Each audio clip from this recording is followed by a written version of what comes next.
বিসমিল্লাহির রহমানির রহিম।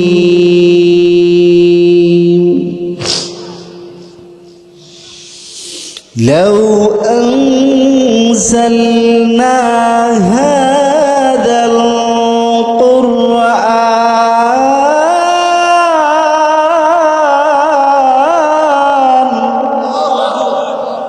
তেলাওয়াত করে لو أنزلنا هذا القرآن على جبل لرأيته خاشعا متصدعا من خشية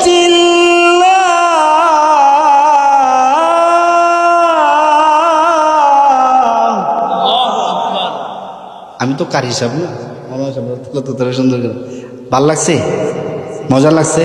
কার কার লাগছে একটু আদুরান্ত? কোন জায়গায় লাগছে? দিলে লাগছে কিনা? লাগছে? আরো তেলাওয়াত করবো? আচ্ছা, আমি বুঝাইতে চাইতেছি, এই যে এত স্বাদ লাগলো, এই যে এত মজা লাগলো, কোরআনের আয়াতের কি কোনো ক্ষতি হয়েছে নাকি আয়াত কমে গেছে?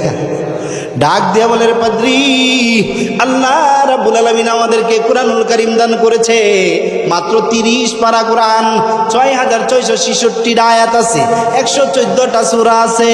আল্লাহু আকবার, নাজিল হয়েছে এত বছর, লক্ষ লক্ষ কোরআনের হাফেজ সিনার মধ্যে ভরে স্বাদ গ্রহণ করেছে। এমন আশেক আছে দুনিয়ার জমিনে যারা সকাল সন্ধ্যা কোরআন তেলাওয়াত না করলে রাত্রে, না করলে রাত্রে ঘুম আসে না, সকালে তেলাওয়াত না করলে আর দিন ভালো লাগে না, আছে না নাই? এত আসে কুরআনুল কারীমের স্বাদ গ্রহণ করলো, কুরআনুল কারীমের একটা পিস আল্লাহু আকবার আয়াত কমে নাই, আল্লাহু আকবার পারাও কমে নাই, একটা সূরাও কমে নাই। তাহলে জান্নাতের মধ্যে যে নাজ নিয়ামত খাবে, এইটা তো শিকড় থাকবে, গাছ থাকবে, এইটা কেমনে কমবে কওদি বাদরি? কিতাবের আমরা যে কোরআনুল কারীম কিতাব কি হাঁটতে পারে? এটা কি গাছ যে আরেকটা পাতা জন্ম দিব? কি এক করে পড়তে পড়তে বলা মানে সাল উঠা এলা, তারপরেও কি শেষ হয়? হয় না। তাহলে কোরআনুল কারীমের কোনো যেত পাতা পৃষ্ঠার শেষ হয় না, সূরা আয়াত যেত শেষ হয় নাই, আল্লাহর নিয়ামত কোনোদিন শেষ হবে না, ঠিক কি না? এ পাদ্রী, তুমি প্রশ্ন করেছ, 1 নম্বরে করেছ জান্নাতের মধ্যে এত বড় গাছ হয় নাকি, উত্তর দিয়ে দিছি। তুমি প্রশ্ন করছো জান্নাতের মধ্যে এত খানা খাবে, প্রস্রাব পায়খানা করা লাগবে না, উত্তর দিয়ে দিছি। 3 নম্বর তুমি প্রশ্ন করছো নিয়ামতের ঘাটতি হবে না, উত্তর দিয়ে দিছি। এই আপনারা কি পাদ্রী, আপনারা কি উত্তর পাইছেন? আপনারা যারা দর্শক শুনতেছেন, আপনারা কি উত্তর পাইছেন? সবাই হেরাও কইতেছে পাইছি। তাহলে বলে, পাদ্রী আমার একটা প্রশ্ন। কয়টা প্রশ্ন? এ পাদ্রী, আপনি অনেক জ্ঞানী, একটা প্রশ্ন। পাদ্রী আমার প্রশ্ন হলো, আমরা যখন এই যে ইমানদাররা জান্নাতের বাগানে এসে উলামায়ে কেরামদের নসিহত শুনিয়ে আমল করব, জান্নাতের বাগানে কিছুক্ষণের মধ্যে কান্নাকাটি করে দোয়া করব, আল্লাহ আমাদেরকে মাফ করে দিবেন, মৃত্যুর উপরে আল কবির রৌদাতুম মিন রিয়াদিল জান্নাহ, কবরটা জান্নাতের বাগান বানায় দিবেন, কিয়ামতের ময়দানে আমাদেরকে জান্নাত দান করবেন। ইমানদারদেরকে জান্নাত দান করব না?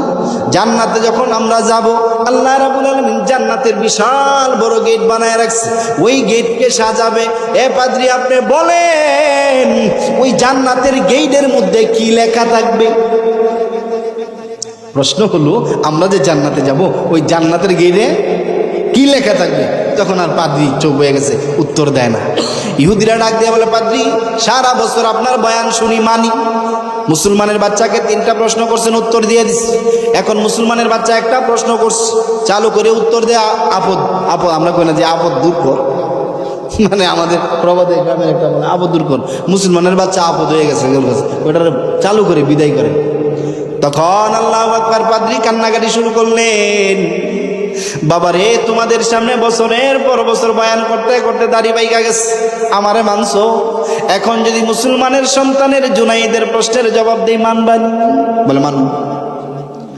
বলে, রে পাদ্রীর দলেরা যারা আছো, এই ইহুদির দলেরা, শুনো, আমরা যেটাকে মানি না, আমরা যাকে মানি না, আমরা যাকে মানতে চাই না, মুসলমানদের জন্য, ইমানদারদের জন্য আল্লাহ রাব্বুল আলামিন জান্নাতের গেট বানায়া রাখবে।